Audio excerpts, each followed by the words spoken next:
അസ്സലാമലൈക്കും. അപ്പോൾ നമ്മൾ കുറേ ആയിരുന്നു പുറത്തൊക്കെ പോയിട്ട്. അപ്പോൾ ഇന്ന് ഡ്യൂട്ടി കഴിഞ്ഞപ്പോൾ നമ്മൾ മൂന്നുപേരും കൂടെ ഒന്ന് പുറത്തു പോകാമെന്ന് കരുതി. ഏതായാലും കുറച്ച് സാധനങ്ങളൊക്കെ വാങ്ങിക്കാനുണ്ടായിരുന്നു. അങ്ങനെ ഞങ്ങൾ നേരെ പോയത് ഗോകുലം മാളിലേക്കാണ്. കുറേ ആയതുകൊണ്ടാണോ എന്തോന്ന് അറിയില്ല, പുറത്തിറങ്ങിയപ്പോൾ ഭയങ്കര ഒരു ഹാപ്പിനെസ് ഫീൽ ചെയ്തു. പിന്നെ നമ്മൾ നേരെ ഡ്രസ്സിൻ്റെ സെക്ഷനിലേക്കാണ് പോയത്. ഇവർ ഡ്രസ്സും ഓർണമെൻറ്റ്സ് ഒക്കെ നോക്കുന്നതിൻ്റെ ഇടയ്ക്ക് ഈ ബാങ്കിൽ എൻ്റെ കണ്ടുപെട്ടു. നല്ല ഇഷ്ടമായി, പക്ഷേ ഞാൻ യൂസ് ചെയ്യാത്തതുകൊണ്ട് ഞാൻ വാങ്ങിച്ചില്ല.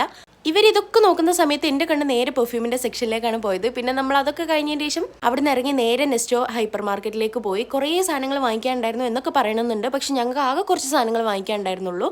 അതൊക്കെ കെട്ടിപ്പെറുക്കി എടുത്ത് നമ്മൾ നേരെ ബില്ലിങ്ങിലേക്ക് പോയി.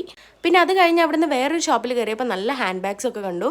അപ്പോൾ അതൊക്കെ വെറുതെ നോക്കി അതിൻ്റെ വില കണ്ട് നമ്മൾ അവിടെ തന്നെ വെച്ച് നേരെ ഇറങ്ങി. നമുക്ക് നോക്കാനല്ലേ അറിയൂ, വാങ്ങിക്കാൻ അറിയില്ലല്ലോ. പിന്നെ അവിടെ സ്വീറ്റ് കോൺ കണ്ടപ്പോൾ കഴിക്കാനൊരു കൊതി, അത് വാങ്ങിച്ച് കഴിച്ചിട്ടുണ്ടായിരുന്നു. നല്ല ടേസ്റ്റ് ഉണ്ടായിരുന്നു. പിന്നെ നമ്മൾ നേരെ പോയത് ഫുഡ് കോർട്ടിലേക്കാണ്. അങ്ങനെ നമ്മൾ ഫുഡ് വെയിറ്റ് ചെയ്തുകൊണ്ടിരിക്കുന്ന ഇരിപ്പാണിത്. അങ്ങനെ ഫുഡൊക്കെ കിട്ടി, നമ്മളത് ആസ്വദിച്ച് കഴിച്ചു.